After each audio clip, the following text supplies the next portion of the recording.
नमस्कार. श्री स्वामी समर्थ सर्वांना. कसे आहात? मी पण मस्त आहे. आजकाल भरपूर जणी मला विचारतात, की "तू कादंबरी यूट्यूबचं चॅनल सुरू केलं आहेस का? तुझे रोज व्हिडिओ आम्ही पाहतो. आम्हाला नोटिफिकेशन पडतं. खूप छान व्हिडिओ बनवतेस. नेहमी फ्रेश माइंडसेटने बोलतेस." तर ह्या गोष्टी ज्यावेळेस कानी पडतात ना, खरंच खूप छान आणि समाधानी वाटतं. कारण काय झालं माहिती आहे का, यूट्यूबला जेव्हा सुरुवात केली त्यावेळेस मिस्टरांचा विरोध होता, की "कशाला? मग आपले फेस वगैरे दिसतो. मग रोज काय करतो ते कशाला कोणाला सांगायचं आहे? मग ह्या गोष्टी नको आहेत आपल्याला." पण नंतर ते म्हणायला लागले, "जाऊ दे, तुला ह्याच्यातून आनंद भेटतोय ना, तर तू करत जा ह्या गोष्टी." म्हणजे आपल्याला जरी एखादी गोष्ट करायची असेल, तरी आपल्या घरच्यांचा त्याला सपोर्ट असला पाहिजे. जा सपोर्ट माझे मिस्टर मला करतात. आणि बघू शकता, की आज सकाळपासून माझी कामं चालली आहेत. तर सकाळचं रुटीन मी तुमच्याबरोबर शेअर करते या आठवड्याचं. रोज काही एवढा पसारा नसतो आहे, पण आठवड्यातून एक दिवस सर्व सांधेकोपरे असे रोज झाडतो आपण. पण तरी देखील पूर्ण अशी क्लिनिंग करतो ना, त्यावेळेस आणखीनच घर छान होतं. म्हणजे म्हणतो ना, रोज-रोज तीच-तीच कामं करून कधी-कधी कंटाळवाणा जीव होतो. आणि स्त्रियांचं तर कसं असते माहिती आहे का, की आपल्याला एकही दिवस सुट्टी नसते. माणसांचं एक बरं आहे हो, रविवारची तरी सुट्टी भेटत असेल त्यांना. पण आपलं काय, जरी आपण जॉब करत असलो तरी आपल्याला संडे मंडे कोणताही वार असू द्या, आपली रोजची कामं आपल्याला असतातच. जरी ऑफिसला गेलो तरी कामं करायचीच असतात आणि नाही गेलो तरी करायची असतात. तर मी एक हाऊसवाईफ, त्याचबरोबर मी पार्लरचं माझं आहे, तुम्हाला माहीतच आहे. घरात देखील पार्लरचं सामान आहे. तर मी माझं घराचं रुटीन कसं करते ते आज तुमच्याबरोबर शेअर करत आहे. तर असा काहीसा सकाळचा माझा दिवस असतो. ह्याच्यामध्ये मी गोठ्यामध्ये पण जाते. गोठ्यातले व्हिडिओ तुमच्याबरोबर मी अजून शेअर केले नाही. तर हे मी गोठ्यातून आल्यानंतरचा हा व्हिडिओ मी शूट केलेला आहे. सकाळचं घर झाडलोट वगैरे करून मी काल जे बेडशीट आणि उशांचे कवर वगैरे धुतलेले ते देखील त्यांना घालून घेतले आहे. तर 15 दिवसातून एकदा का होईना मी बेडशीट आणि जे आपले उशांचे कवर आहे ते धुते. नंतर तुळशीला पाणी वगैरे घातले, बघू शकता पिंड ठेवली आहे तुळशीमध्ये. रोज संध्याकाळचा तिथे दिवा देखील लावते मी. सकाळचं गावाकडचं वातावरण बघा किती फ्रेश आणि छान आहे. आमचा बंट्या देखील हे वातावरणाचा फील घेत होता. छान असं बसलेला तिथे बघत, कोण येते कोण जाते. मी देखील बाहेरचा ओटा छान झाडून घेतला. सकाळ सकाळचा ओटा झाडून पाणी शिंपडून किंवा पुसून घेतला की खूप छान असं वाटतं. आणि आता पावसाचे दिवस सुरू होत आहेत. तुम्हाला माहिती आहे, गावी पण आमच्या इकडे थंड म्हणजे पाऊस पडतोय, त्यामुळे अशी रेती वगैरे निघत असते. रोजच्या रोज ओटा झाडावाच लागतो.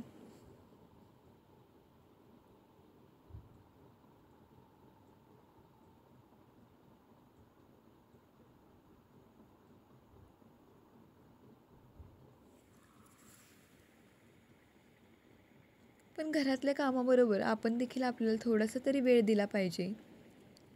रोजचीच कामं आपण करत असतो, पण त्यातून देखील आपल्याला ज्या गोष्टी आवडतात, ज्या गोष्टी कराव्याशा वाटतात, ज्या गोष्टी खाव्याशा वाटतात, त्या स्वतःसाठी वेळ काढून आपण केल्या पाहिजेत.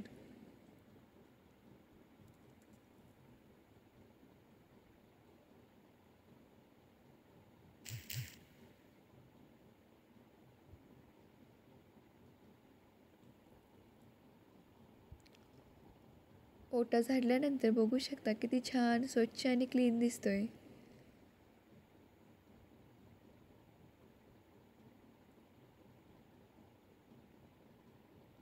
तसं तर मी रोजच तुमच्यावर व्हिडिओ शेअर करते, पण तुम्ही फक्त व्हिडिओज बघताय आणि मला सांगताय. सांगण्याबरोबर कमेंट देखील करत जावा, जेणेकरून मला न सांगता देखील कळेल, की हां, तुम्ही माझे व्हिडिओ पाहताय आणि तुम्हाला माझे व्हिडिओ आवडत आहेत.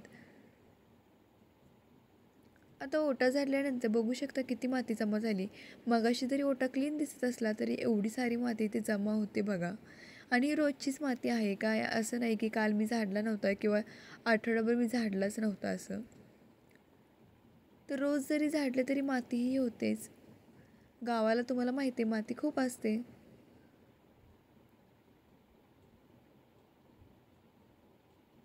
आता हे झाल्यानंतर म्हणता बाहेरनं परत आत गेलेला आणि झोपला होता.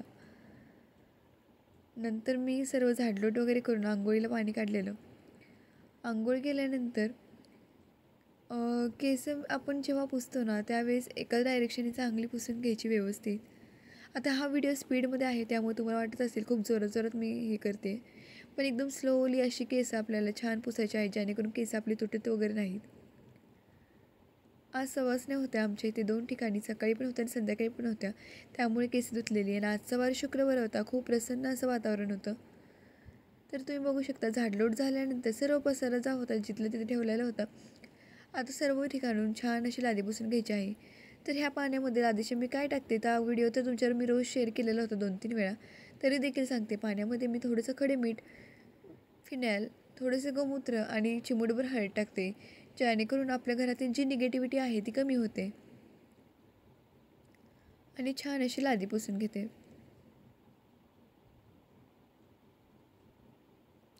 खरं तर खूप जणांना असं वाटतं की घरी दोघंच असतात, काय काम असते, तरी घर असं असते तसं असते. पण खरं सांगू का, दोघं जरी असलो तरी भरपूर कामं असतात. गोट्यातली असतात, पार्लरची असतात, घरातली असतात. त्यामुळे कधी कधी ह्या गोष्टींकडे देखील थोडंसं दुर्लक्ष होतं, कारण टाईमच भेटत नाही तेवढा. पण जेवढा टाईम भेटेल तेवढा असा माझा स्पेंड करण्याचा प्रयत्न असतो. त्यामुळे तुम्ही देखील थोडंसं समजून घ्या.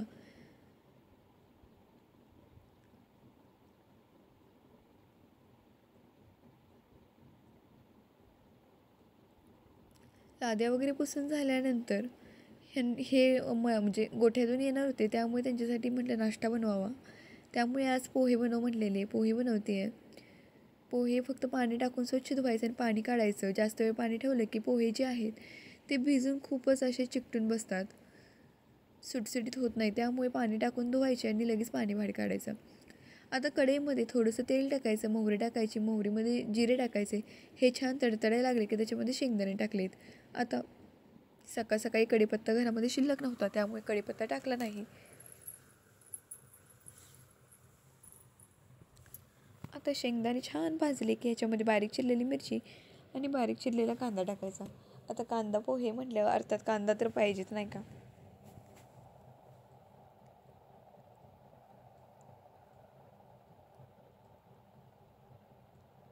आता एकदम थोडीशी चिमूटभर अशी हळद टाकायची आणि चवीनुसार मीठ टाकायचे.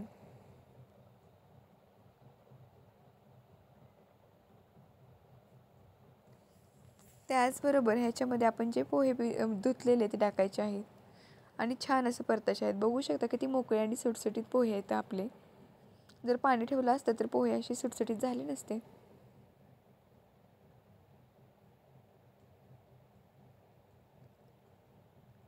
छान असे पोह्यांना परतून घेऊ.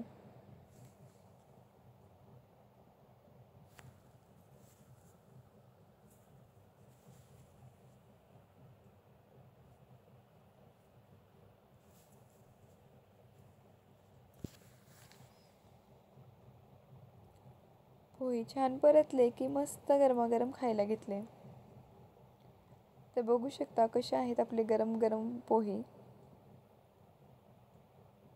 आता ह्याच्यावर मला बारीक शेव खूप आवडते, त्यामुळे बारीक शेव देखील टाकते किंवा खिसलेले खोबरे टाकू शकतो.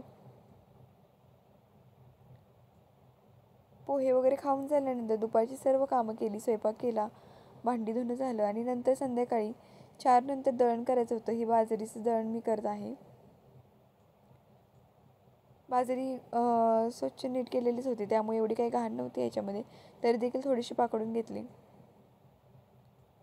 आता ही जे आपण म्हणतो मापटं, चिपटं किंवा आडशिडी, हे प्रकार तर फक्त गावाकडेच राहिलेत. मुंबईसारख्या, पुण्यासारख्या सिटींमध्ये हे तुम्हाला पाहायला देखील मिळणार नाही. हाच फरक आहे गावामध्ये आणि मुंबई आणि पुण्यासारख्या सिटीमध्ये. तिथे पण अजून देखील काही जणांकडे असेल, पण बहुतांश लोकांकडे आता नाही आहेत, हे बघायला पाहायला मिळत नाही. पण गावाकडे अजून देखील सर्रास लोक ह्याचा यूज करतात.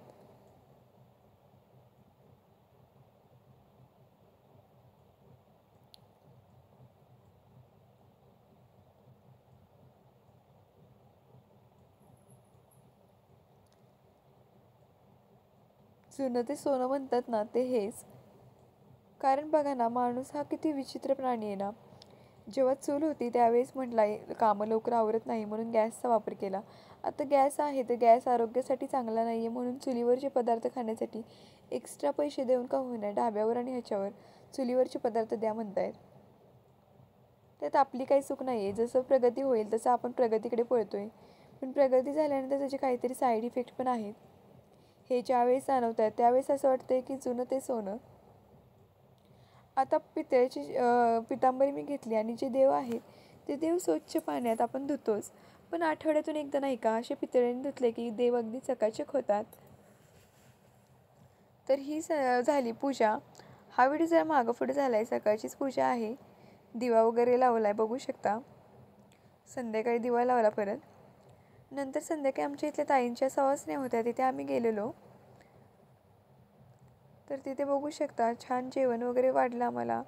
आणि सवासण्यांचा कार्यक्रम तुम्हाला माहिती आहे की बायकांना खूप छान वाटतं, प्रसन्न वाटतं, असे छोटे छोटे कार्यक्रम असतात. आणि बघू शकता हे आहे आमचं पंक्तीतील ताट.